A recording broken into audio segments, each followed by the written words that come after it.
Swastiastu guys, berjumpa lagi sareng tiang Gus Baba bersama istri tiang Sri Andayani ring channel Gus Baba Official nih. Kita akan lanjutkan ngegas tipis-tipis acara tiang Ki, membahas tentang karir di tiang di dunia entertainment, khususnya untuk mencipta dan menyanyi lagu pop Bali nge. Bagaimana tiang sampai pada posisi Nike nge. Nah, kemarin kita sudah sampai pada ketemunya tiang dengan Deo Paris dan Bayu KW juga di rumahnya Komangar Jawa yang diperkenalkan oleh De Agus ya. Di sanalah yang akhirnya memulai lewat belakang, belum melalui lewat studio. Nah, karena waktu itu Manggar Jawa dia memang punya sanggar, di samping dia sebagai grup band dia popstar, dia juga punya sanggar apa namanya, Griandra Kencana namanya. Itu yang di apa namanya sekitar 1991 ya, itu yang disahkan tuh. Nah, di sanalah saya mulai apa namanya membuat lagu-lagu atau mengaransemen lagu-lagu lewat Komangar Jawa, karena dia selalu juga aktif mengisi acara-acara di TVRI. Karena dulu dia memang sanggarnya memang khusus untuk menampung pencipta, penyanyi dan juga penari juga ya, Bali. Nah, di sanalah yang bisa memulai ada kecerahan gitu loh. Walaupun itu hanya acara untuk DPRI. Nah, kan juga ketemu juga dengan Deo Paris yang dia sudah sering ikut album-album kompilasi ya di Maharani waktu. Nah, Bayu KW belum waktu itu, dia belum, masih disuruh oleh bos Maharani untuk mencari lagu gitu. Nah, di sana dia juga memperkuat albumnya Deo Paris yang pertama itu, kalau nggak salah itu Penyor Dewade itu albumnya pertama itu. Dan juga banyak lagu yang di sana. Dan di album kedua juga dia juga banyak memperkuat. Dan di album kedua itu Deo Paris duet dengan almarhum Ayu Setiati waktu itu. Judul albumnya itu Loh Manis. Nah, itu lagu saya juga dipakai sebagai cover daripada album itu. Di sana juga lah ketemu waktu itu sama almarhum Ayu Setiati ya. Waktu itu almarhumnya ya.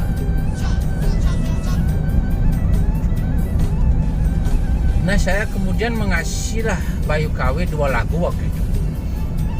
Yang pertama itu saya kasih album Kumbesari ya, kemudian keduanya juga saya kasih Loh Komang, kalau nggak salah judulnya itu, Loh Komang.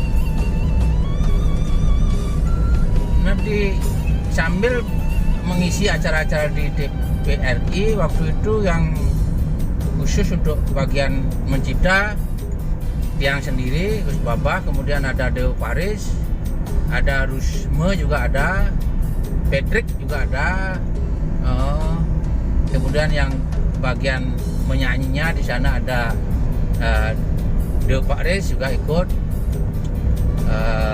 Darius, kemudian yang cewek itu siapa namanya itu, Juli sama siapa lagi namanya, saya udah lupa, itu banyak yang saya lupakan. Nah, saya juga pernah nyanyi di TVRI bersama Deo Paris waktu itu. Ya, Deo Paris boleh dibilang sudah artis lah. Karena waktu itu Deo Paris sudah ikut di dalam album-album kompilasi di Maharani. Ya senang dong, kan sudah dekat dengan artis-artis itu loh. Nah dari dia itulah kemudian saya bisa akhirnya masuk studio gitu bersama Komang Arjawa. Waktu itu dia yang aransemen lagu-lagu saya untuk Deo Paris. Kemudian juga De Agus juga ikut mengaransemen, karena ternyata De Agus dulu juga memang ikut di dalam grup Sanggar Griandra Kencana itu. Dia dulu pegang keyboard, Marjawanya pegang melodi, kemudian Goblek yang pegang bass, ada lagi De Arik ya, adiknya Marjawo yang pegang drum waktu itu. Di samping dia memang grup bandnya Leo Popstar dulu gitu. Nah seiring waktu saya mulailah masuk studio gitu loh, ketemu sama Bliong Sagita itu yang ganteng itu, kumisnya itu yang ngiler-ngiler kalau dia gosok kumis Bliongnya itu. Aduh, mulai saya ke sana udah mulai mendekat gitu loh untuk menjadi sebagai pencipta dulu yang sebenarnya. Kalau sebelumnya kan masih di TPRI ya boleh dibilang belum maksimal lah gitu. Tapi semenjak ngasih lagu Deo Paris ikut di albumnya itu sudah sebenarnya udah masuk di dalam deretan pencipta lagu dulu. Nah di sana itu saya ikut dalam 2 albumnya Deo Paris memberikan lagu, ditambah dengan 1 album kompilasi yang digawangi oleh Bliong Sagita itu waktu itu bersama Bayu KW itu, Deo Paris, Dewi juga. Lagu saya dinyanyikan 4 orang itu waktu itu, yang Kumbusari, Bliong Sagita, Bayu KW, Deo Paris, dan Dewi itu yang nyanyikan. Dan 1 lagu lagi yang judulnya Menghayal tuh dinyanyikan oleh Bliong Sagita sendiri, karena Bayu KW nggak tahu apa masalahnya, nggak jadi dia bikin album, jadi cuma kompilasi saja.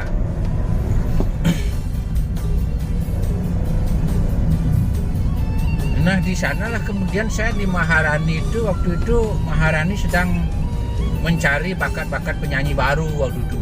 Mengadakanlah dia lomba yang nyanyi pop Bali waktu itu, Maharaninya Bliong Sagita. Saya ikut waktu itu.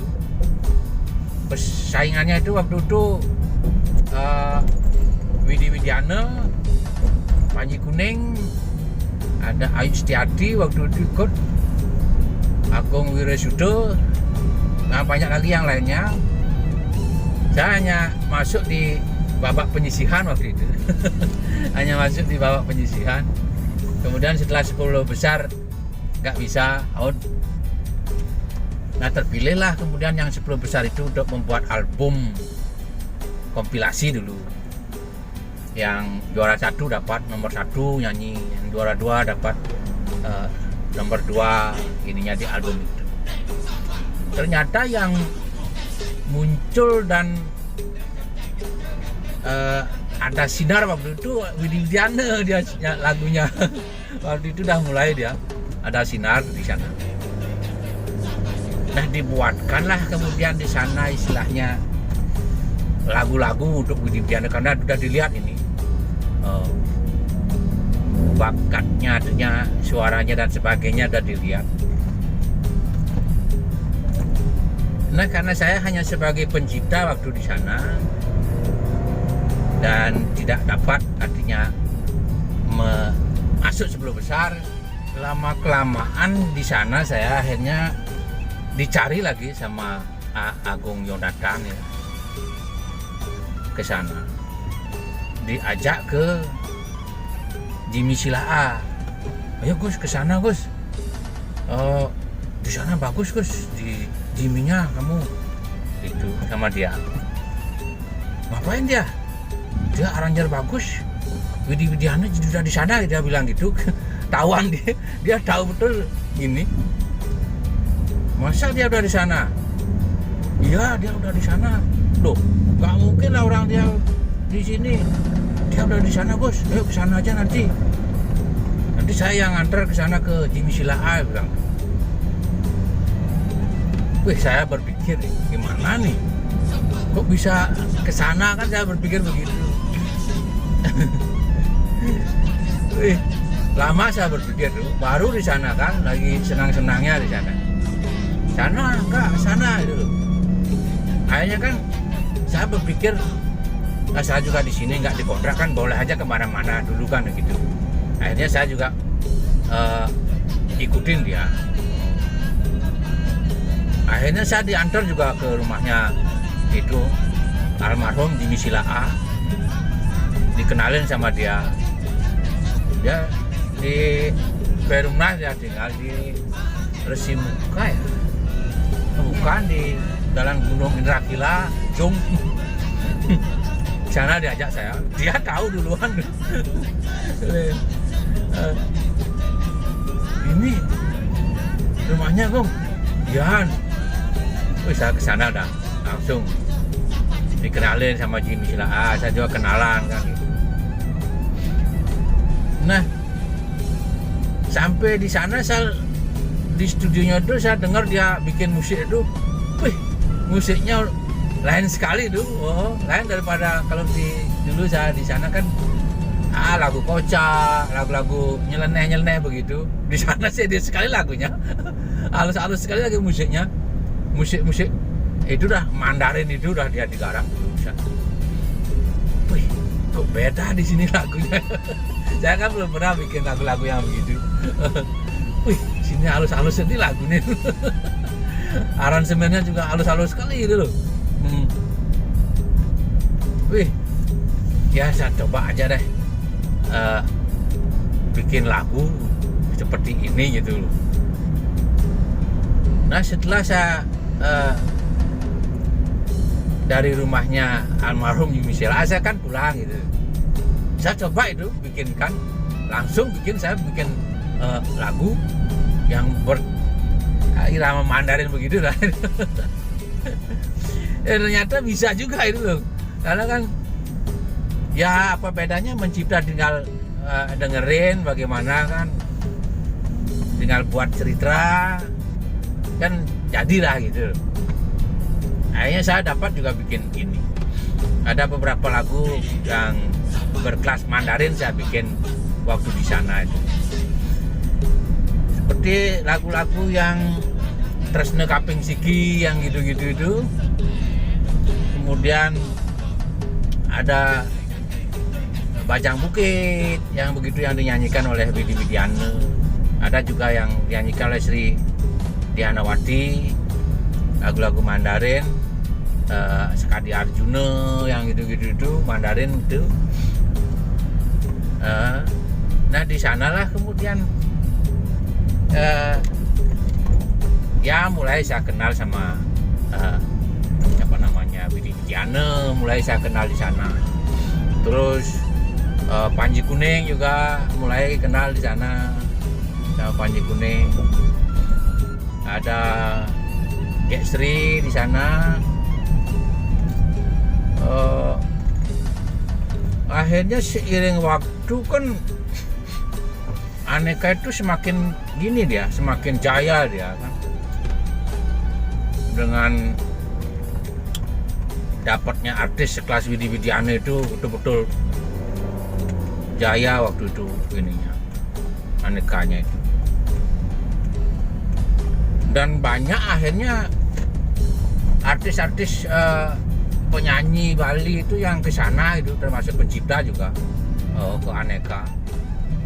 Nah, saking banyaknya itulah akhirnya saya termasuk kewalahan di sana untuk disuruh membuat lagu sama almarhum Pak Oke Sutenaya itu, bos Anekanya itu dulu.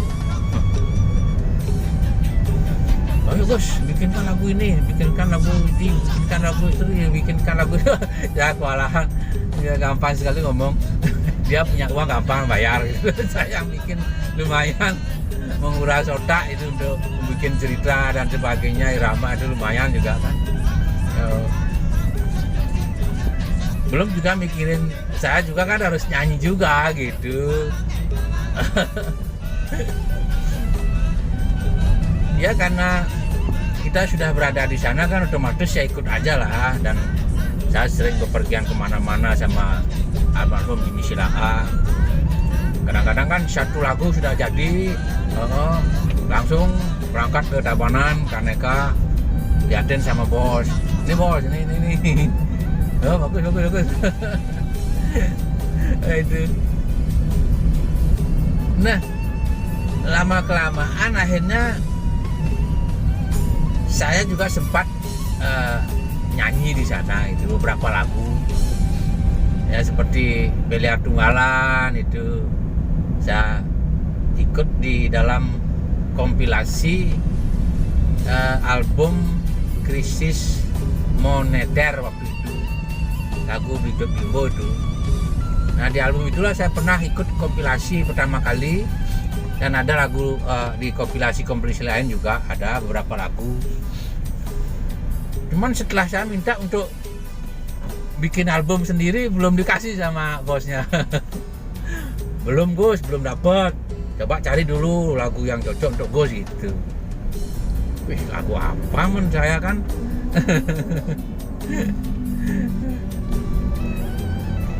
Nah untuk itu nanti itu kan kita akan lanjutkan ke berikutnya nanti, bagaimana saya apakah berhasil menjadi seorang penyanyi itu, dan bagaimana kisahnya kok bisa saya dikasih oleh bosnya bikin album. Itu menarik kisahnya, nanti akan yang ceritakan di season yang keempat kalau nggak salah. Ini kan season ketiga ini. Season keempat nanti akan ceritakan. Tapi ingat ya, di subscribe tolong untuk biar semangat untuk bekerja. Dan terima kasih juga untuk yang lainnya yang sudah mensubscribe. Saya ucapkan terima kasih. Untuk yang ini akan saya akhiri dulu dengan Parang Santi, Om Santi Om. Kita ketemu ke season 4 berikutnya.